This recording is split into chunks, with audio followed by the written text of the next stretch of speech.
8 సంవత్సరాల జర్నీ, 38-40 సినిమాలు. డబ్ల్యూలే ఏదో వచ్చాయో ఇచ్చారు, డబ్బులు ఇస్తారా, మనకు కూడా డబ్బులు ఇస్తారు అని తీసుకోండి అంటే I was never in to that thought process.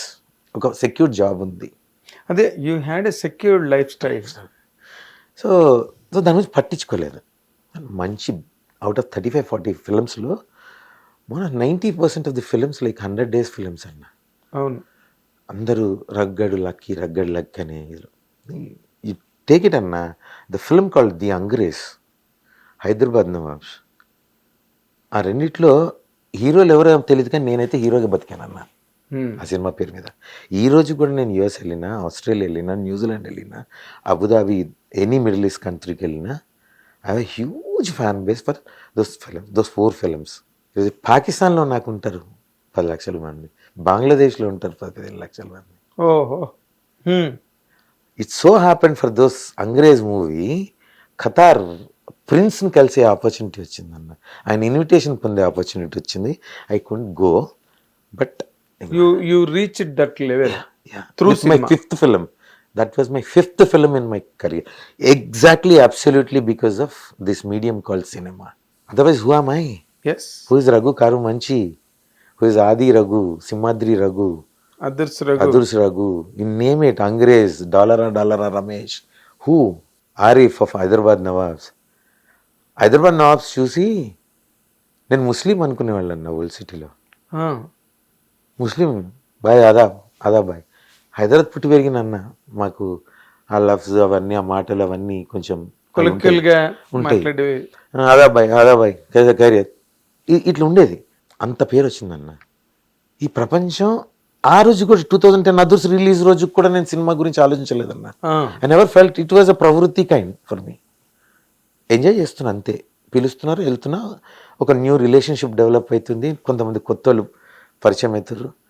నాకు అది చాలా గొప్ప విషయం అన్న. నాకు family is always a family, I never deny it, but friendship is a big thing for me in my life. for anybody in my downs and my highs are there, like friends only. నేను నష్టపోయినా వాళ్ళ వల్లనే, ఇంకా నష్టపోయినా అంటే ఇక family వాళ్ళనే అనుకోవాలి. అదేలే, ఇక అది అంతే. చిన్నయో పెద్దయో అట్లా ఫ్రెండ్స్లో కూడా జరిగినాయి, దెబ్బలు తిన్నా కానీ అదే ఫ్రెండ్స్ వల్ల నేను పైకి వచ్చిన. నేను ఎప్పుడు ఒక సూత్రం నమ్ముతా అన్న, నేను బాగుంటే సరిపోదు, నా చుట్టూ ఉన్న నలుగురు బాగుంటే వాళ్ళతో పాటు నేను ఎదుగుతా, నేను బాగుంటాను. That is correct philosophy. నేను ఒక్కరి బాగుంటే చేయగలను కదా, మన వాళ్ళు చుట్టూరు ఉన్న వాళ్ళు సక్సెస్ అయితే చాలు, మనం ఆటోమేటిక్గా సక్సెస్ ట్రాక్లోకి వెళ్ళిపోతాం. ఆటోమేటిక్గా వెళ్ళిపోతాం. ఆ పుష్, ఆ వైబు, స్ట్రీమే వేరు. ఇప్పుడు నువ్వు ఒక్కడివి సక్సెస్ అయ్యి నీ చుట్టూ ఉన్న నలుగురిని లేపాలంటే లేపలేవు, నీ బలం సరిపోదు, అవును, నీకు స్తోమత రాదు. ఇది నమ్ముతానన్న స్ట్రాంగ్గా.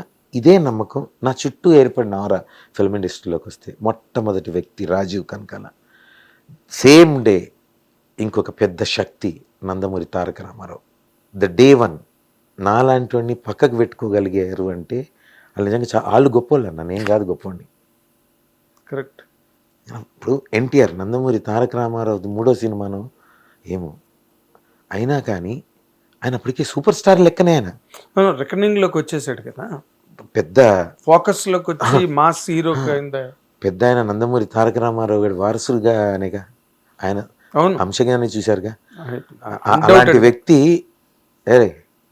ఆయన భుజం మీద చేస్తే నేను ఎవరు ఆయన దగ్గరికి వెళ్ళడానికి అవకాశం రాదు మామూలుగా అయితే. Rajiv Kanakala is a legend actor. Devadas Kanakala గారు, రాజీవ్ కనకాల గారు వలన అన్న నందమూరి తారక రామారావు గారు, నేను పెద్దన్న అని పిలుచుకుంటానన్న, ఆయన పేరు పెట్టి నేను ఎప్పుడు పిలవను. అంటే నాకు ఇష్టం, మా ఫ్యామిలీ అంటే ఇష్టం మొదటి నుంచి. పెద్ద ఆయన కానీ, బాలయ్య బాబు కానీ, అలా నేను వాళ్ళందరూ అంటే నాకు చాలా ఇష్టం. సో ఆయన ఎప్పుడు నేను పేరు పెట్టి పిలవను, పెద్దన్న అనిగానే చూసుకుంటా. దో వయసులో నాకన్నా చాలా చిన్న, still respect, he respects that also and he honours me a lot. So నాకు అది ఎప్పటికీ పోదన్న, దాన్ని మనం మార్చుకోకూడదు, మార్చుకోలేవు. అది యు కాంట్ చేంజ్ ఇట్ కదా, certain things cannot be changed. అంటే there are people, I saw so many people అవకాశం కోసం రంగులు మార్చడం, గొడుగు పట్టుకోవడం ఇలాంటి ఉంటారన్న. నాకు అది నచ్చదు. I don't want to be like that. ఎక్కడికి వెళ్ళినా రగ్గడ్లానే ఉండాలి. నేను ఇక్కడ ఒక గంట తర్వాత నేను బయటికి వెళ్తే అన్న, రేపొద్దున ఎవరన్నా ఈ పొజిషన్లో వచ్చి కూర్చున్నప్పుడు నాగేంద్ర అన్న అనేవారు, అరే నిన్న రఘుతో మాట్లాడాను అబ్బా అబ్బాలే, నిజంగా ఐ మిస్ హిమ్ నవ్ అనే ఫీల్ ఏర్పడాలి తప్పితే అమ్మ ఆడి గురించి ఎందుకురా, టాపిక్ వేరే దగ్గరికి వెళ్ళకూడదు అని ఆ ఫీల్లో బతుకుతానన్న. ఇప్పుడు నాకు అది కావాలి. చాలా గొప్ప క్వాలిటీ రవి గారు. అది సేమ్ సింపుల్ పాలసీ అన్న.